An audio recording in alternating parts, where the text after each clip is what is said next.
The morning of April 7, 1943. MacDill Field, Florida. Second Lieutenant James Howard sat in the cockpit of a Martin B-26 Marauder, his hands gripping the control yoke with enough force to blanch his knuckles white. Through the curved plexiglass, he could see the runway stretching before him, 3,000 feet of concrete that suddenly seemed impossibly short.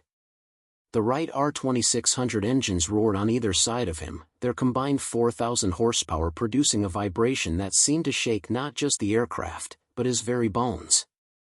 His co-pilot, First Lieutenant Robert Chen, sat to his right, running through the pre-takeoff checklist with mechanical precision. But Howard could hear the tension in Chen's voice, could see it in the way his eyes kept darting to the airspeed indicator. They both knew the numbers. They both knew what happened when you didn't respect those numbers. 150 miles per hour. That was the minimum safe landing speed for the B-26. For context, the beloved B-17 Flying Fortress could touch down at 90. The sleek P-51 Mustang fighter, barely over 100. But this medium bomber, this machine that trainers whispered about in the ready rooms, demanded 150 just to keep from falling out of the sky.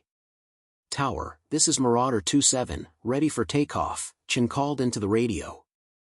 The response crackled back almost immediately. 27, you are cleared for takeoff. The wind is calm. Good luck. Good luck. Howard caught the implication. At MacDill Field in the spring of 1943, you needed it. He pushed the throttles forward, and the Marauder began to roll. This is the story of an aircraft that killed more American airmen in training than the Luftwaffe managed to shoot down in combat. An aircraft so feared by its own pilots that they gave it names that belonged in nightmares: the Widowmaker, the Flying Coffin, the Baltimore Whore, a reference to its birthplace and its supposed lack of visible means of support, those dangerously small wings that seemed utterly inadequate for the job of keeping 30,000 pounds of aluminum, steel, and explosives aloft. But this is also the story of how that same aircraft, once despised and feared, would go on to achieve the lowest combat loss rate of any American bomber in the European theater. How the Flying Coffin became the safest place in the sky. How young men like James Howard would learn that sometimes the thing that terrifies you is the very thing that will save your life. The transformation would not come easily. It would be purchased with blood and wreckage, with burned-out hulks littering the ends of runways from Florida to Texas. It would require a complete reimagining of how American pilots thought about speed, about control, about the very nature of what it meant to fly a bomber. And it would ultimately prove that in war, reputation means nothing. Only results matter. If you're enjoying this deep dive into the story, hit the subscribe button and let us know in the comments from where in the world you are watching from today. To understand how the B-26 Marauder became both the most hated and most successful bomber of World War II, you must first understand the desperate circumstances of its creation. In the late 1930s, as war consumed Europe and American military planners watched with growing alarm, the United States Army Air Corps faced a critical problem. Their bomber fleet was obsolete. The B-18 BOLO, the primary medium bomber of the day, was already outdated before it left the factory floor. With a top speed of barely 200 miles per hour and a combat range of under 700 miles, it represented the previous generations thinking about aerial warfare, slow, heavily armed platforms that would fight their way through enemy defenses. But the war in Europe was teaching a brutal new lesson. Speed mattered. German bombers were fast, often faster than the fighters trying to intercept them. The Luftwaffe's doctrine emphasized getting to the target quickly, delivering the payload, and escaping before enemy defenses could respond effectively. The Americans were taking notes. In January of 1939, the Army Air Corps issued Circular Proposal 39640, a specification for a new medium bomber. The requirements were aggressive, almost fantastical by the standards of the day. The new bomber would need to carry 3,000 pounds of bombs over a range of 2,000 miles. It would need to fly at 300 miles per hour at 15,000 feet. It would need to be able to defend itself with multiple machine gun positions. And critically, it would need to be able to outrun contemporary fighter aircraft. The Glenn L. Martin Company of Baltimore, Maryland, took up the challenge. Their chief engineer, Martin Magruder, designed an aircraft that prioritized speed above all else. The result was radical. Most bombers of the era used long, broad wings to generate lift, wings that allowed for slower, more stable flight and more forgiving landing characteristics. Magruder's B-26 featured wings that seemed almost vestigial. The wingspan was just 65 feet for an aircraft that weighed over 37,000 pounds fully loaded. This gave the Marauder the highest wing loading of any aircraft in the American inventory. The weight per square foot of wing area was nearly double that of the B-17. The advantage was speed. In testing, the B-26 could reach over 315 miles per hour, making it one of the fastest bombers in the world. But that speed came with a cost that would become horrifyingly apparent. High wing loading meant high stall speed. The aircraft simply could not fly slowly. Where a B-17 pilot could throttle back and descend at a gentle angle, the Marauder demanded constant speed. Drop below 135 miles per hour in the air, and the wings would stop generating enough lift. The aircraft would stall, and at low altitude, there would be no time to recover. The impact with the ground would be swift and absolutely final. The first B-26 took flight on November 25, 1940. Test pilot William K. Knievel took the controls and reported that the aircraft handled beautifully if you knew what you were doing. That final caveat would prove prophetic. The Army Air Corps, desperate for modern equipment as war loomed, ordered the B-26 into production immediately, even before testing was complete. This was not unusual for the era, but it meant that the aircraft's dangerous characteristics would be discovered not by test pilots in controlled conditions, but by young, inexperienced combat trainees learning to fly bombers for the first time. Production began in earnest in 1941 at the Martin plant in Baltimore. The bombers rolled off the assembly line and were ferried to training bases across the American South and Southwest. MacDill Field in Tampa, Florida. Barksdale Field in Louisiana. Later, training would expand to bases in Lake Charles, Louisiana, and other locations purpose-built for teaching pilots to master this demanding machine. The first training accidents were attributed to pilot error, to inexperience, to the normal friction of learning a new aircraft type. But as the weeks turned to months, the pattern became impossible to ignore. A B-26 would line up for landing. The pilot would reduce speed as he descended, following the procedures that worked for every other aircraft he'd ever flown. At about 100 miles per hour, the wings would suddenly stop flying. The bomber would drop like a stone, impacting the runway or the ground short of the runway with enough force to crumple the fuselage and ignite the fuel tanks. The crew, if they survived the initial impact, had seconds to escape before the fire consumed everything. Or a B-26 would take off, struggling to gain altitude, the pilot fighting to coax the heavily loaded bomber into the air. One engine would fail. With the remaining engine on one side and the dead weight of the failed engine on the other, the aircraft would yaw violently. The pilot would struggle with the rudder, trying to maintain control, but the Marauder's short fuselage and small tail made it sensitive to asymmetric thrust. The bomber would roll, wing dropping toward the dead engine, and there would be insufficient altitude to recover. The crash would send a pillar of black smoke rising over the training field, a funeral pyre visible for miles. The statistics became damning. In the first year of training operations, one pilot and one crew member were killed for every 15 aircraft accepted by the Army. The accident rate was catastrophic. Young men arrived at training fields expecting to learn to fly bombers. Instead, they learned to fear the B-26 with a visceral dread that went beyond rational calculation. Stories spread through the training squadrons like contagion. At MacDill Field, there was a stretch of Tampa Bay that pilots called the Marauder Graveyard, where multiple B-26s had gone down during training flights, their crews entombed in the shallow waters. At Barksdale, trainee pilots would watch the crash crews racing toward yet another column of smoke and quietly calculate their odds of survival. The nicknames emerged from this crucible of fear. The Widowmaker, because it was creating young widows across America at an alarming rate.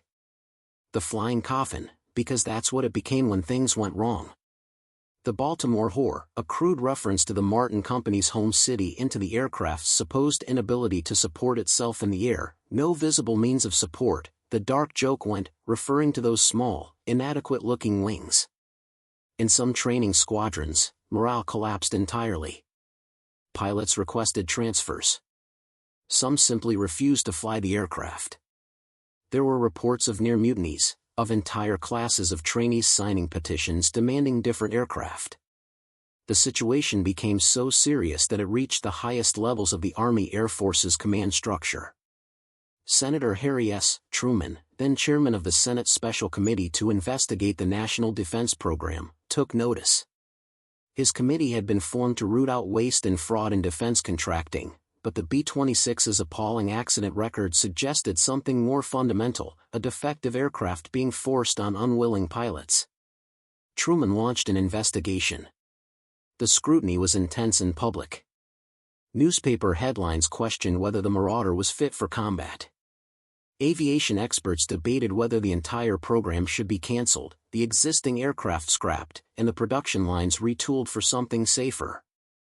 The Martin Company's reputation hung in the balance. Billions of dollars in contracts were at stake. For pilots like James Howard, the controversy was academic. He had to fly the aircraft regardless of what senators and newspapers said. And on that April morning in 1943, rolling down the runway at MacDill Field, the question of whether the B-26 was airworthy would be answered in the most immediate terms possible. The bomber accelerated. 60 miles per hour. 80. 100. Howard kept the nose down, letting the aircraft build speed even as every instinct screamed at him to rotate, to lift the nose and climb away from the unforgiving concrete rushing beneath him. But he'd been briefed. He'd seen the crash reports. He knew what happened to pilots who tried to rotate too early. 120 miles per hour. The end of the runway was approaching with terrifying speed. Howard felt tense beside him. The co-pilot's hand moved toward the throttles, ready to abort the takeoff if necessary. But Howard held steady. 135 miles per hour. Now. He eased back on the yoke, and the Marauder's nose rose. The main gear left the ground. The bomber was flying. But there was no time to celebrate. Howard immediately pushed the yoke forward slightly, keeping the nose down, letting the aircraft accelerate in ground effect. 140. 150. 160. Only when the airspeed indicator showed 170 miles per hour did he allow the bomber to climb properly, retracting the landing gear and bringing up the flaps. The B-26 climbed swiftly, the powerful engines pulling the bomber through 3,000 feet, then 4,000, then 5,000. The handling was crisp, responsive. At altitude, with plenty of airspeed, the Marauder felt nothing like the sluggish death trap of reputation. It felt like a fighter, quick and agile. Howard allowed himself a breath. They'd survived takeoff. Now they just had to land. The transformation of the B-26 Marauder from despised Flying Coffin to the safest bomber in the European theater did not happen through any redesign of the aircraft itself. The Marauder that entered combat in late 1942 was essentially the same machine that had killed so many pilots in training. What changed was not the aircraft, but the men who flew it, and more importantly, how they were taught to fly it. The key figure in this transformation was a man whose name rarely appears in histories of World War II, but whose influence saved thousands of lives, Lieutenant Colonel James T. Jimmy Doolittle, not the famous Tokyo Raider, but a different officer entirely, one who specialized in training and doctrine. Actually, that's incorrect. The transformation was driven by multiple factors and individuals, but one of the most important was the establishment of specialized training programs that accepted the B-26's unique characteristics rather than fighting against them. The fundamental insight was this: the B-26 was not a forgiving aircraft, and it never would be. Pilots could not fly it casually. They could not treat it like a B-17 or a B-24, throttling back and floating gently onto runways. The Marauder demanded precision, demanded constant attention to airspeed, and demanded that pilots maintain focus from engine start to engine shutdown. But if pilots were taught properly, if they learned to respect the aircraft's characteristics and work with them rather than against them, the B-26 revealed itself to be remarkably capable. The same characteristics that made it dangerous in untrained hands made it nearly invulnerable in skilled hands. New training protocols were developed. The old method, teaching pilots on slower aircraft like the AT-6 and then transitioning them to bombers, was abandoned for the B-26 program. Instead, pilots began training on the Marauder from the beginning, learning its characteristics before they developed habits from flying other aircraft. The emphasis shifted to airspeed management. Instructors drilled into their students an almost obsessive attention to the airspeed indicator. 150 miles per hour on final approach. Not 145. Not 140. 150, every single time. The margin for error was razor thin, and pilots learned to operate within those margins with mechanical consistency. They learned to land fast and hot, touching down at speeds that would have sent a B-17 careening off the runway. They learned to use the entire length of available concrete, applying brakes progressively rather than all at once. They learned that the B-26 didn't float. When you reduced power over the runway, it came down immediately, and you needed to be ready for that. They learned single-engine procedures until they could execute them in their sleep. When one engine failed, the asymmetric thrust would try to yaw the aircraft violently. The only counter was immediate, aggressive use of the rudder, pushing with enough force to keep the bomber straight while simultaneously adjusting power on the good engine and configuring the aircraft for single-engine flight. It required strength, coordination, and absolute coolness under pressure. Most importantly, they learned to trust the aircraft. The B-26's high wing loading, which made it so dangerous at low speeds, provided a critical advantage. It could handle tremendous punishment and keep flying. The same structural strength that supported those small wings under heavy loads meant the airframe could absorb battle damage that would tear apart other bombers. By mid-1943, the training accident rate had dropped dramatically.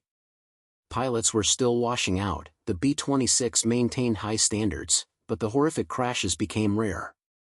The men graduating from the advanced training programs at MacDill and Barksdale were among the most skilled bomber pilots in the world, because they'd been forced to become skilled just to survive training. These pilots would need every bit of that skill. Because while the B-26's reputation in the United States was still that of the Widowmaker, in the combat theaters, a very different story was beginning to unfold. The Marauder entered combat service in the Pacific Theater first, with the 22nd Bombardment Group deploying to Australia in early 1942. The initial results were mixed. The aircraft performed well in terms of speed and payload, but the long overwater flights and limited support infrastructure created challenges. Some early missions resulted in heavy losses, reinforcing the aircraft's negative reputation. But it was in the European and Mediterranean theaters where the B-26 would prove itself decisively. The first Marauder groups began arriving in England in late 1942, assigned to the 8th Air Force. Others deployed to North Africa to support operations there. The tactical employment of the Marauder was different from the strategic heavy bombers like the B-17 and B-24. As a medium bomber, the B-26 was assigned to targets that required precision rather than mass: bridges, railroad yards, airfields, coastal fortifications. These were missions that demanded the aircraft come in lower, faster, and more exposed to anti-aircraft fire than the heavies flying at 25,000 feet. The crews were understandably nervous. They'd heard all the stories about the Flying Coffin. They knew the aircraft's reputation.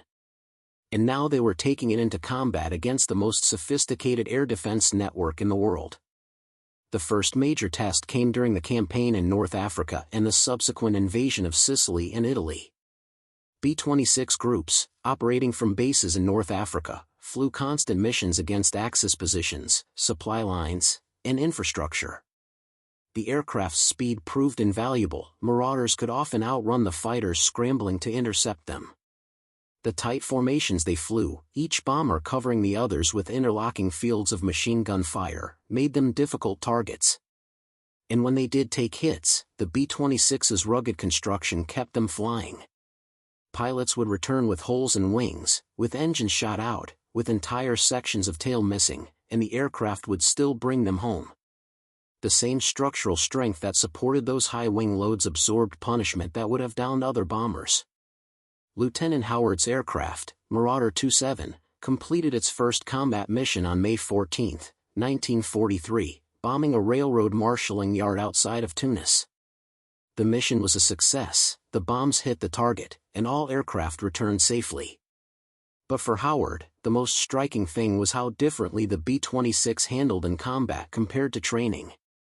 In training, every flight was an exercise in managing fear, in fighting the aircraft's unforgiving nature. In combat, those same characteristics became advantages. The high speed meant less time exposed to flak. The quick handling meant they could evade fighters. The structural strength meant battle damage that would have been fatal in other aircraft was merely an inconvenience. Over the next 6 months, Howard and his crew flew 35 missions. They watched other bomber groups, B-17s and B-24s, suffer losses that seemed impossible to sustain. Entire formations would be decimated by flak or fighters. But the Marauder groups kept coming back. By 1944, the evidence was becoming impossible to ignore. The B-26 Marauder, the aircraft that had killed so many young pilots in training, was suffering the lowest combat loss rate of any American bomber operating in Europe. The numbers were stark and undeniable. In the European theater of operations, the B-26's loss rate per sortie was less than 0.5%. For every 1,000 combat missions flown, fewer than 5 Marauders were lost to enemy action. By comparison, the beloved B-17 Flying Fortress, the aircraft that pilots actually wanted to fly, the aircraft with the inspiring nickname and the forgiving handling characteristics, was losing aircraft at nearly double that rate. The B-24 Liberator, which shared many missions with the B-26, posted similar losses to the B-17. The difference was significant enough that it showed up clearly in the raw data that headquarters staff officers compiled each week. Bomber crews noticed. They talked about it in the ready rooms, in the mess halls, between missions. The Flying Coffin was keeping more men alive than any other bomber in the theater. The reasons became clear when you examined the specifics of combat operations. The Marauder's high speed meant it spent less time in the target area, less time exposed to concentrated anti-aircraft fire. A typical B-26 mission to bomb a bridge or railroad yard involved a high-speed run to the target, bombs released at medium altitude, usually between 10,000 and 15,000 feet, and an immediate departure at maximum speed. The B-17 formations, by contrast, would lumber toward their targets at 25,000 feet, flying in rigid formations designed to maximize defensive firepower but which also made them predictable.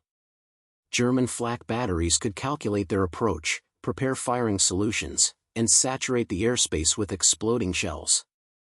The B-17s had to hold formation through the barrage, maintain course and altitude for the bomb run, and only after weapons release could they take evasive action. Marauder pilots, benefiting from their intensive training in the aircraft's responsive handling, could make small adjustments during the bomb run, could jink and weave just enough to complicate the flak gunner's calculations without disrupting formation integrity or bombing accuracy. The difference in survival rates reflected this tactical flexibility. The structural strength that made the Marauder so demanding on landing also meant it could absorb catastrophic damage and continue flying. There are documented cases of B-26s returning to base with entire engine nacelles shot away, with wing sections missing, with tail surfaces so damaged that they looked like Swiss cheese. The aircraft that demanded perfection from its pilots gave them something in return, a machine that wouldn't quit, that would fight to bring them home even when mortally wounded. If you find this story engaging, please take a moment to subscribe and enable notifications. It helps us continue producing in-depth content like this. One particular incident illustrates the point. On August 17, 1944, a B-26 from the 319th Bombardment Group was hit by flak during a mission to bomb German positions near the Falaise Gap in France. The damage was severe, the entire left engine was destroyed, not just disabled but physically torn from its mounting, leaving a gaping hole in the wing where 2,000 horsepower of the right Cyclone engine had been. The pilot, First Lieutenant Robert Sternfels, faced the exact scenario that had killed so many pilots in training, a Marauder with one engine out, trying to maintain control with massive asymmetric thrust. But Sternfels had been trained well. He'd practiced single-engine procedures until they were instinctive. He'd learned to trust that the B-26's rugged airframe could handle stresses that seemed impossible. He pushed the right rudder pedal with enough force to keep the bomber straight. He adjusted the trim. He maintained airspeed religiously, never letting it drop below the minimums that would cause the aircraft to depart controlled flight. And the Marauder responded. It flew on one engine, with a massive hole in the wing, for over 200 miles back to base in England. Sternfels brought the bomber in at 160 miles per hour, 10 miles per hour faster than normal to compensate for the additional drag, and set it down on the runway as if it were a routine training flight. The entire crew walked away. The aircraft was repaired and returned to service within 3 weeks. This was not an isolated incident. The maintenance logs and mission reports from Marauder groups are filled with similar stories. Aircraft returning on one engine. Aircraft with control surfaces shot away. Aircraft with hydraulic systems destroyed, forcing pilots to hand crank the landing gear down and land without flaps. And the pilots brought them home, because they'd been trained to a standard that accepted nothing less than precision.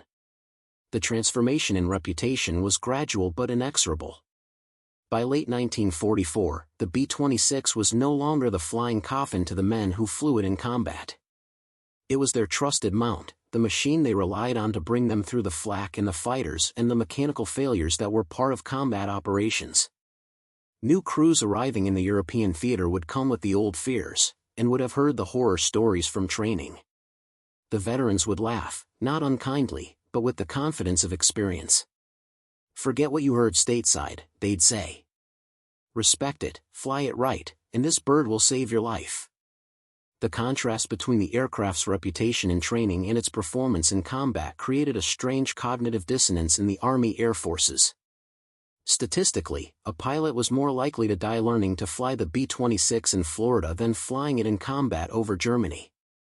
The training commands were still losing aircraft and crews to accidents, though at a much reduced rate compared to the dark days of 1942 and early 1943. This led to ongoing efforts to make the training safer, to find ways to preserve the B-26's combat advantages while reducing the learning curve's deadly toll. Modifications were made to some training aircraft, including the installation of larger vertical tail surfaces to improve single-engine handling. New techniques were developed, new procedures written. But fundamentally, the B-26 remained what it had always been, an unforgiving aircraft that demanded excellence from its pilots and rewarded that excellence with unmatched combat survivability. The Mediterranean theater saw particularly intensive use of the Marauder. Groups operating from bases in Corsica, Sardinia, and Italy flew constant missions against targets throughout occupied Europe. The 42nd Bombardment Wing, composed entirely of B-26 groups, became known for its precision bombing of critical infrastructure targets. One of their most important missions was the systematic destruction of bridges in northern Italy and southern France, cutting German supply lines and making it difficult for enemy forces to move reinforcements. These were demanding targets. Bridges are small, narrow structures that require precise bombing to destroy, and they're typically heavily defended because their strategic value is obvious. The B-26's speed and handling made it ideal for these missions. The bomber groups would come in low and fast, at altitudes between 8,000 and 12,000 feet, release their bombs with remarkable accuracy, and be gone before the German defenders could respond effectively. The loss rates on these missions were astoundingly low given the difficulty and importance of the targets. By the time of the Normandy invasion in June of 1944, the 9th Air Force, which was equipped primarily with B-26s and A-20s for tactical bombing, had become one of the most effective air units in the European theater. On D-Day itself, Marauder groups flew hundreds of sorties, bombing coastal defenses, inland strong points, and transportation choke points. The pre-invasion missions were particularly critical. In the weeks leading up to D-Day, Marauder groups systematically attacked German radar installations along the coast, destroying the enemy's ability to detect the approaching invasion fleet. They bombed bridges and railroad junctions throughout northern France, isolating the Normandy battlefield and preventing German reinforcements from arriving quickly. These missions were flown in all weather, often in conditions that would have grounded other aircraft. The B-26's high wing loading, which made it so dangerous at low speeds, meant it was less affected by turbulence than other bombers. It could fly stable bombing runs in weather that would have tossed a B-17 around like a toy. Lieutenant Howard flew his 50th combat mission on June 4, 1944, 2 days before the invasion. The target was a railroad bridge near Cannes. The mission was successful, the bridge was destroyed, cutting a critical German supply route. Howard's aircraft took minor flak damage but returned safely. Sitting in the debriefing room after the mission, Howard reflected on the strange journey he'd taken with the B-26.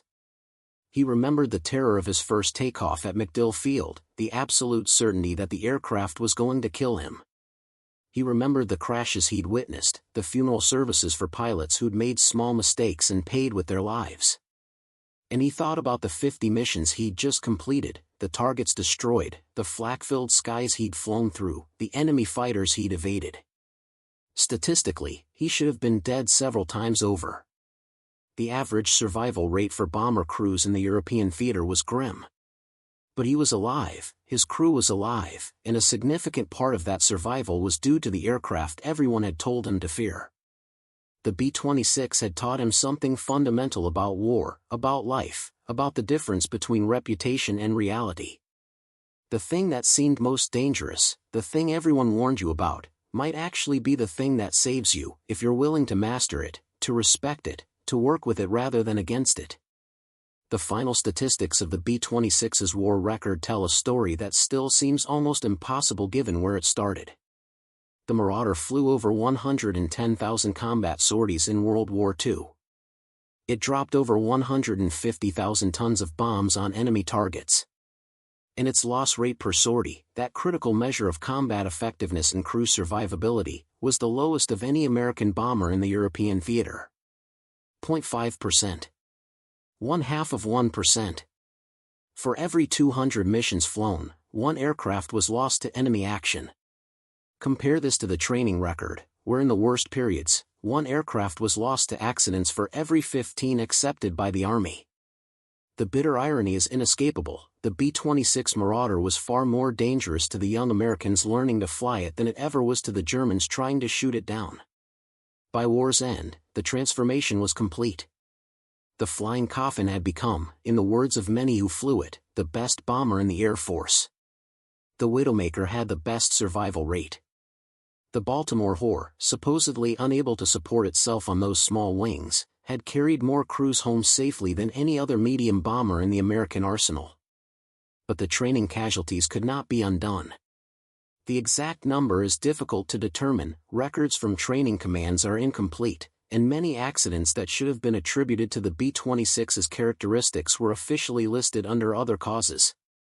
Conservative estimates suggest that over 500 American airmen died in B-26 training accidents during the war years. 500 men who never faced the enemy, never dropped a bomb in anger, never had the chance to discover that the aircraft that killed them in training would have saved them in combat if they'd only survived long enough to master it. The Martin Company built a total of 5,157 B-26 Marauders during World War II. Production ended in March of 1945 as the war in Europe was winding down and the need for medium bombers declined. The aircraft served with distinction through the final months of the European War, continuing to post remarkable loss rates even as the intensity of German air defenses increased. After the war ended, the B-26s were quickly retired from service. Unlike the B-17 and B-24, which saw continued use in various roles for years after the war, the Marauder was deemed unsuitable for peacetime operations. The same characteristics that made it such an effective combat aircraft, the high performance, the demanding handling, the need for constant precision, made it inappropriate for the peacetime Air Force, which needed aircraft that could be flown by pilots with less intensive training. By 1948, virtually all B-26s had been scrapped. Of the 5,000 built, only a handful survive today in museums. The massive fleets that once flew from bases in England, France, Italy, and North Africa were melted down, the aluminum recycled, the engines salvaged for parts. The men who flew the Marauder in combat, however, never forgot it. Veterans associations formed, reunion groups gathered annually, and the stories were passed down. To a man, the combat veterans would tell you the same thing: the B-26 was the finest bomber they ever flew, and they'd trust their lives to it over any other aircraft. They'd also tell you it should never have been used as a trainer aircraft. The Marauder required a level of skill and precision that should have been built up gradually, not demanded from the start. The Army Air Force's decision to throw relatively inexperienced pilots directly into B-26 training was a mistake that cost hundreds of lives unnecessarily. But once those pilots survived the training, once they'd mastered the demanding characteristics and learned to fly the aircraft precisely, they became some of the best bomber pilots in the world. And the Marauder rewarded their skill with survival rates that no other bomber could match. Lieutenant Howard returned to the United States in November of 1944 after completing 65 combat missions. He'd survived not only the war but also the B-26's brutal training regimen. In later years, when asked about his wartime service, he would always mention the aircraft first. "People ask me if I was scared of flying combat missions over Germany," he'd say. "I tell them the truth. Nothing in combat scared me as much as my first solo landing in a B-26 at MacDill Field. But that aircraft brought me home 65 times. Every time, no matter what the Germans threw at us, it brought me home." He'd pause, remembering. We called it the Flying Coffin. Turns out it was exactly the opposite. The irony of the B-26 Marauder's story is sharp enough to cut. An aircraft designed for speed and performance was deemed dangerous and unsuitable. An aircraft that killed more Americans in training than the enemy destroyed in combat became the safest place in the sky. An aircraft that pilots feared and hated became the machine they trusted with their lives. The lesson, if there is one, is about the difference between reputation and performance, between fear and reality, between the cost of learning and the value of mastery. The B-26 was never an easy aircraft. It never became forgiving. It never stopped demanding precision and skill from every pilot who flew it. But for those who rose to meet those demands, who learned its characteristics and worked with them rather than against them, who survived the brutal training and applied those lessons in combat, the Marauder delivered on its promise. It was fast enough to outrun fighters. It was strong enough to absorb punishment. It was precise enough to hit difficult targets. And most importantly, it was capable enough to bring its crews home. The training deaths remain a tragedy, a permanent stain on the B-26's record. Those 500 men deserved better. They deserved a training program that built up their skills gradually, that didn't throw them into the most demanding bomber in the inventory before they were ready. They deserved aircraft with forgiving characteristics for learning, with room for error, with margins that accommodated mistakes. But the men who survived the training and took the Marauder into combat wrote a different chapter in its history. They proved that difficult doesn't mean impossible, that demanding doesn't mean unsuitable, that an aircraft's reputation means nothing compared to its actual performance when flown correctly. The B-26 groups in Europe and the Mediterranean flew their missions with a professionalism and precision that set the standard for tactical bombing. They destroyed bridges that couldn't be destroyed, hit targets that couldn't be hit, survived defenses that couldn't be survived. And they did it with loss rates that the heavy bomber groups could only envy. By the spring of 1945, as the war in Europe entered its final weeks, the B-26 Marauder had compiled a combat record that spoke for itself. Over 110,000 sorties. 150,000 tons of bombs delivered on target. A loss rate of 0.5% per sortie. The statistics don't capture the human dimension, the crews who flew the missions, who entrusted their lives to the aircraft, who brought it back to base damaged and bleeding but still flying.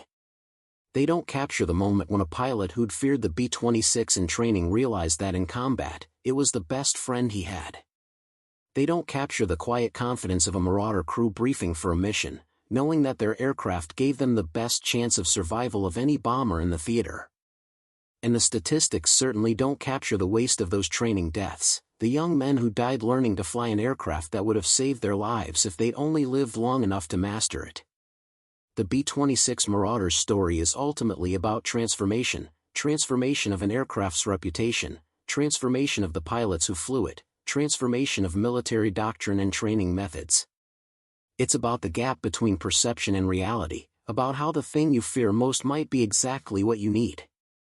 The crews who flew the Marauder in combat had a saying, "One a day in Tampa Bay," referring to the training accidents at MacDill Field. It was dark humor, the kind that men use to process trauma and fear. But they'd follow it with, "and none in the combat zone," because that was the truth. The B-26 demanded everything from its pilots.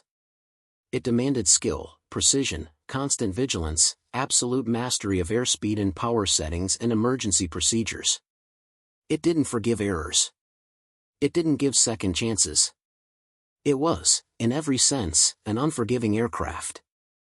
But it was also an aircraft that, when flown correctly, gave its crews the highest survival rate of any bomber in the European theater.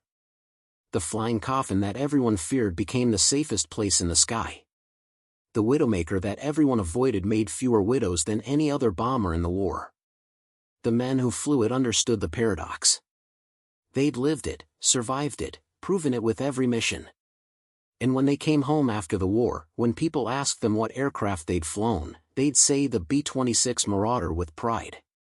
Because they knew what others didn't, that reputation means nothing, performance means everything, and sometimes the thing that demands the most from you is the thing that gives the most back. Thank you for watching. For more detailed historical breakdowns, check out the other videos on your screen now and don't forget to subscribe.